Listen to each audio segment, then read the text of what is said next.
This is Average Sports. By your average guys. Eric. And Ty. That would be so bad. Yeah.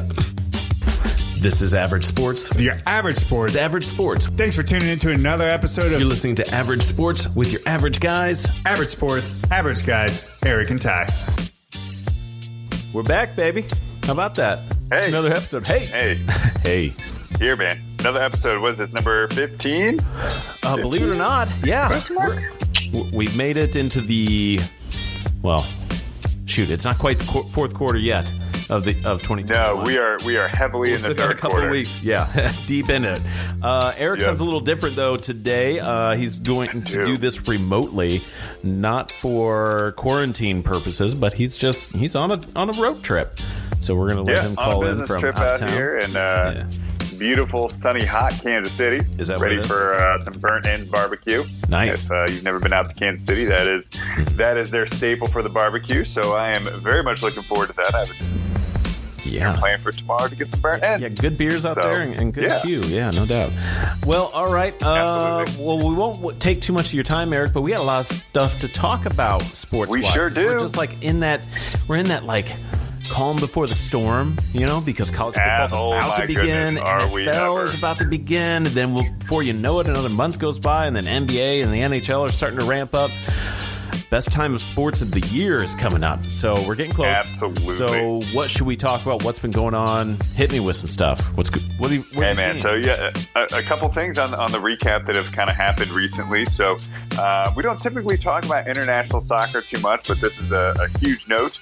Ronaldo is very close to a deal with Man City, and Messi is also, he recently left Barcelona as well too. So we don't typically talk too much about international soccer, but has some big names that will be changing teams this offseason for them. And then one of my favorite feuds over the past couple weeks, now it's calmed down quite a bit, but Brooks Koepka and Bryce DeChambeau, golfers who were just absolutely taking shots at each other like children. Yeah, it's good for golf. Of course it's good for golf, man. It's like the old days of like Tiger and Phil. I say old days. You're old, man. Early 2000s, like Phil and Tiger were, at the height of their tension between the two, and they're putting their differences aside, Brooks and Bryce, for the Ryder Cup. So they are both on the U.S. American Ryder Cup team. So they are apparently putting their differences aside, according to the team captain there. It's either Striker or Strickland. I don't know if I just have Strickland propane stuck in my head. That's a good old Hank Hill reference there for you. But either way, they're putting their fuse on at least saying that it's been put to rest, but I really just think it's a pause button. Hopefully after this will maybe actually reignite that fire between the two so they can take more jabs at each other, because that's just fun. Okay. And then Gavin Weir, if you don't know this name, it's okay.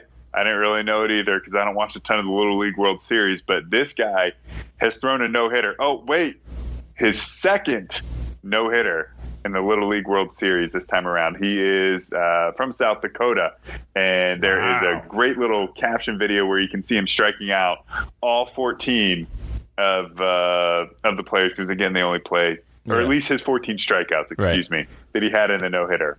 And in the Little League World Series. So congratulations to Gavin. Yeah. It's quite an accomplishment. Remember that name, Yeah. And then there's a really piece of exciting news. Well, not really exciting, but it's definitely up your alley with tennis, Ty. What have you seen, or what you got going on? I haven't seen much. You tell me. No. Well, I put it in there for you. Oh, is that what's going on? You a softball. Well, I actually was trying to look up story. I didn't hear about this. You're the one who found this out. I guess it's in the rundown. So you're excited about this? It in the rundown. Well, I wouldn't say it's exciting news, but I said it's news. Serena Williams is withdrawing herself from the U.S. Open, apparently. Yes. This is actually news to me. This is the first time I've even seen the headline. I missed that one. I know normally I'm a little more plugged into tennis. Now you're going to have to go back and put in it's for a hamstring injury. Okay. So, no, not exciting. I mean, it's just probably just disappointing. Tough to see the twilight years of her career in the sport, and she's got that biopic coming out as well. I don't know if you've seen the trailer for it.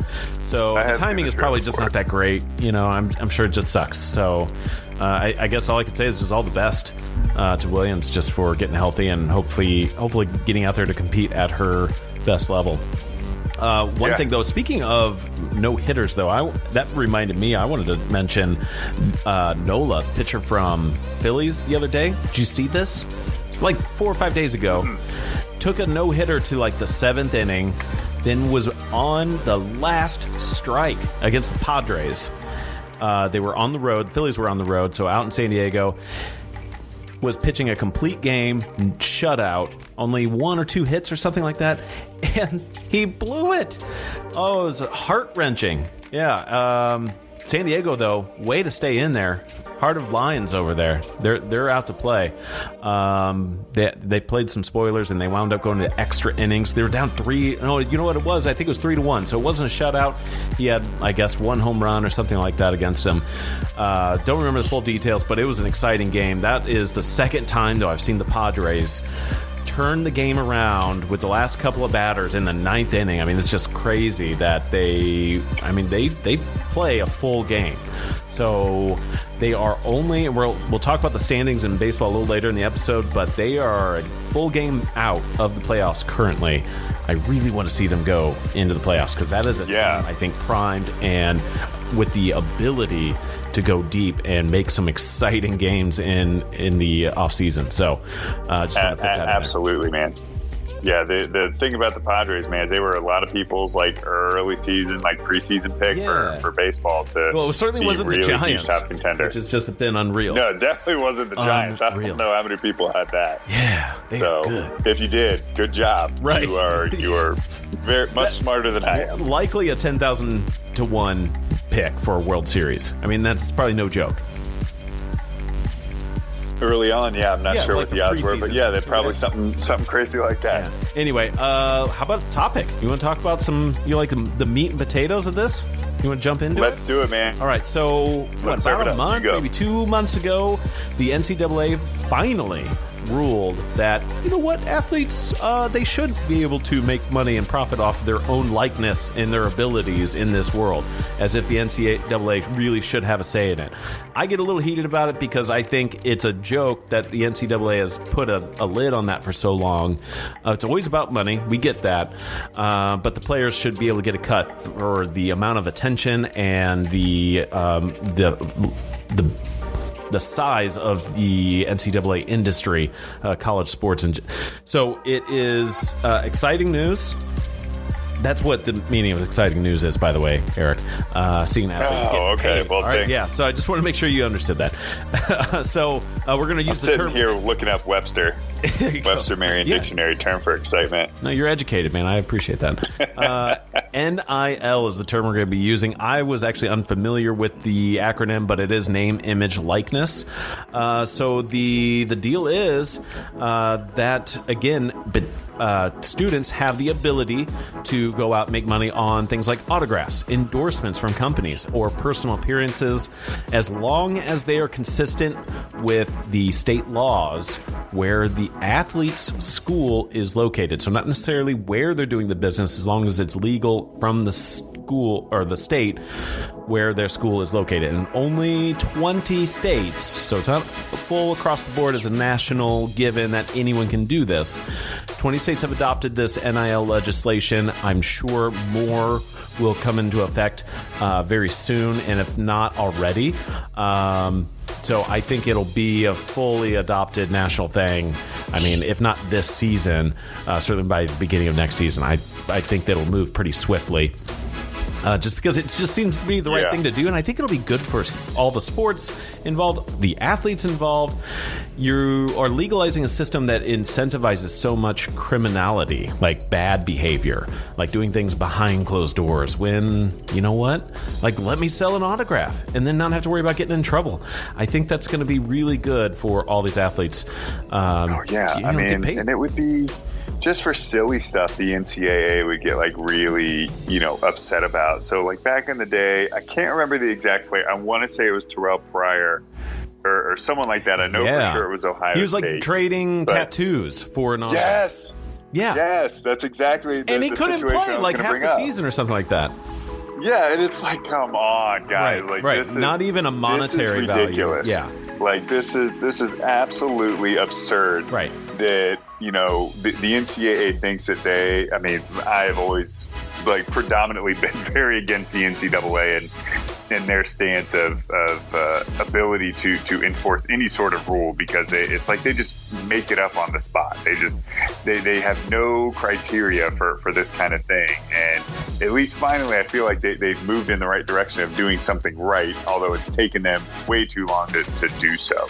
The NCAA is very much about, treating their athletes, and using them for money purposes, but God forbid if the athlete, needs to, or wants to make a little bit of cash on the side, either just, there's even the standard they can't have a regular job. Yeah. That's also a part of it as well. So, what do you expect these students to do? You hand tie them in such a way that is oppressive. Like, oh, well, we're going to give them full tuition. We'll give them a place to live. We can give them a stipend even for meals. But that's still just not setting you up for long-term success, because what is the fraction, and it is a very small fraction, that's going on to play professional sports? They need to get out of college with real skills and also just, good sense in money management.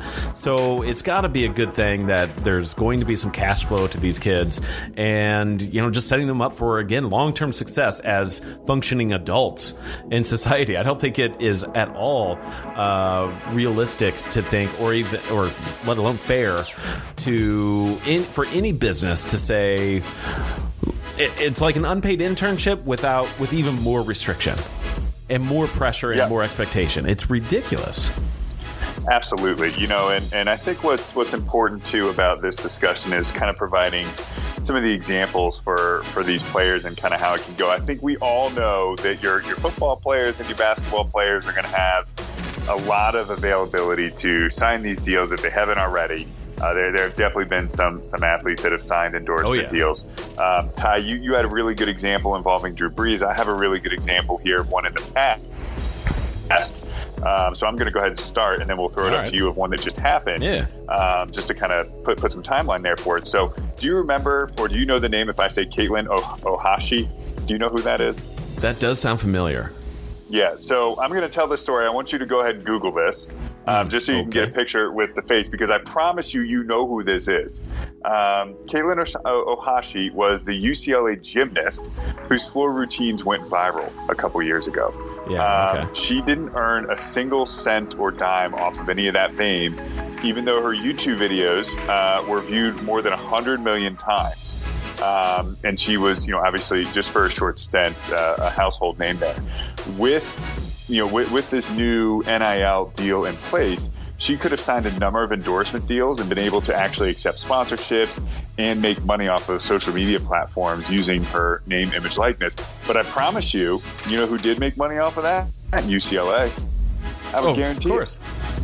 And this is part of the problem. And this is a really good example of someone that's not always necessarily in the mainstay, but has an opportunity to now actually make some money for themselves off of their own individual accomplishments, their name, image, and likeness. So unfortunately for her, it's a little bit too late. I believe she has already graduated, because those videos were like her final routines in college. But hopefully she's doing well with that. But that's a really good example of something that's recent, stuck in our minds, that this, athlete, Caitlin, could have made a fair amount of money off of, to kind of set herself up as she's exiting college. So, and you had one for up there. Yeah, a recent headline. This comes from ESPN. Drew Brees is, I guess, through, I don't know how, indefinitely, I suppose, is going to announce a walk-on player of the week. This week announced is a softball player from Purdue. So I think I really like the diversity that he didn't just go straight to like a walk-on football player. Emily Cox is the name, and is then using her NIL is going to benefit her. Like Drew Brees out of pocket is supporting her in order to benefit, I believe, a bistro in Louisiana.